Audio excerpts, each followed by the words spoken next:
오랜 전통인 한미 간의 그 확고한 이런 안보 동맹을 잘 유지를 해서 이걸 기축으로 해서 우리 한반도의 이 안정과 평화를 유지해야 한다는 말씀을 하셨습니다.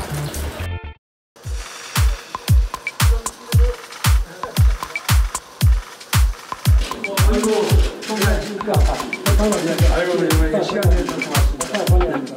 아이고, 진지하게 가르침도 받고 해야 되는데 많이 늦었습니다. 기자회견을 통해서 얘기한 거나 공연에 대해서 더 많은 말씀을 주셨는데 오늘 이런 기회에 얘기를 좋아하고 정면 받으십시오.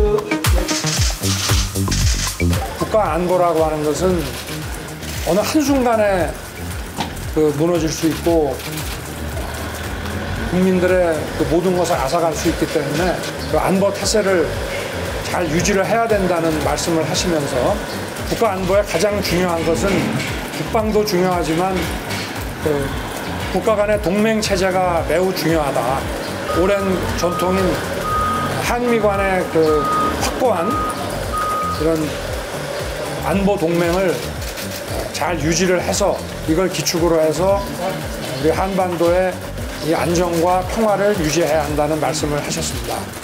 대북 문제와 관련해서도 늘 일관성 있는 원칙과 그 예측 가능성을 가지고 남북 관계를 추진해야 시간이 걸리더라도 어떤 효과적인 결과를 얻을 수 있다.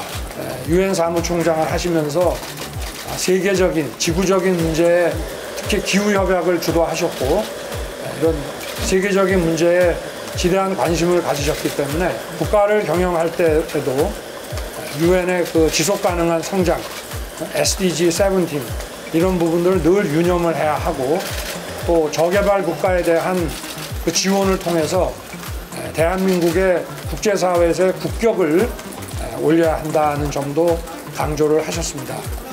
대선 관련 얘기는 많이 나누지는 않았고요.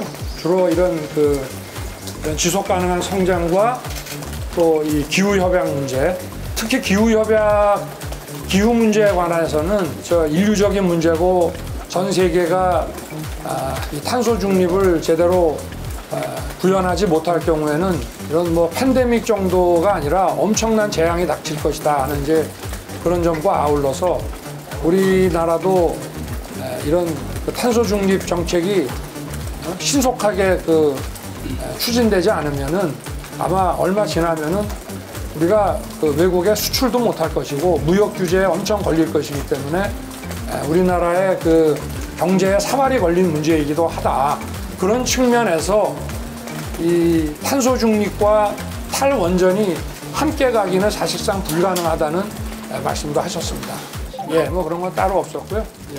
기후 문제와 국가의 무역 규모라든가 경제력에 비추어서 우리가 해야 될 어떤 국제 협력 문제에 대해서도 말씀 많이 하셨습니다. 비판은 자유니까 얼마든지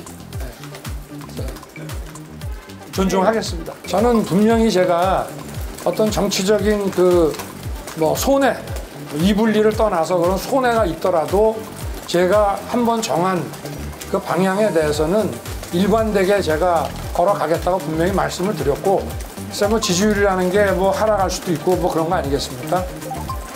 제가 누차 말씀을 드렸습니다만은 어려운 사람, 우리가 복지라고 하는 거, 세금을 걷어서 정부가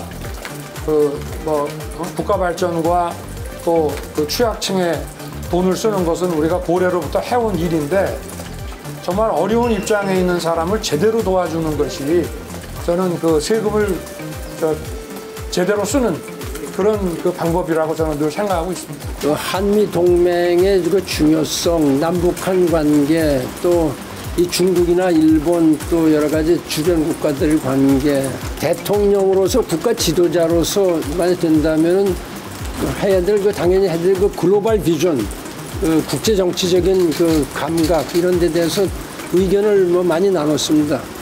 제 느낌은 윤석열 총장이 이 안보의 중요성, 또 대북한 문제에 있어서 이 원칙과 예측 가능한 이러한 그 남북한 간과의 관계 뭐 이런 데 대해서 많이 알고 있고 또 특히 그 국제 정세에 대해서도 많이 알고 있는 데 대해서 저 깊은 좋은 인상을 받았습니다. 또 본인 스스로 그러한 생각을 하고 있는 데 대해서 저 자신은 상당히 마음 든든하게 생각을 하고 있죠.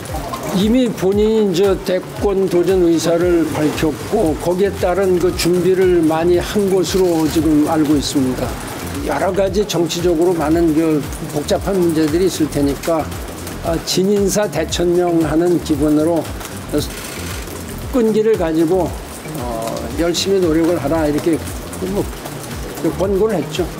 제 경험은 아주 짧았던 경험이고요. 한 20여일 만에 제가 이제 이 중도에 제 뜻을 접었는데 그때 상황, 정치 상황하고 지금 상황하고는 너무나 다르다 이렇게 생각합니다.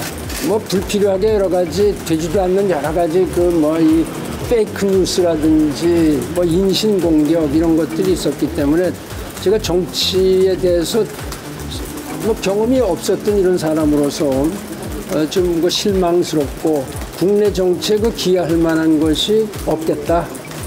그래서 전직 유엔 사무총장으로서 나라의 위상 발전이라든지 아니면 그 외에 국제적인 문제, 기후변화 문제, 또 이 지속가능 발전 문제, 인권, 신장 등등 이런 데서 제가 할 일이 따로 있겠다. 이렇게 해서 제가 그때 포기를 한 겁니다. 지금 윤석열 전 총장과의 이런 입장은 지금 완전히 다르다 이렇게 생각을 합니다.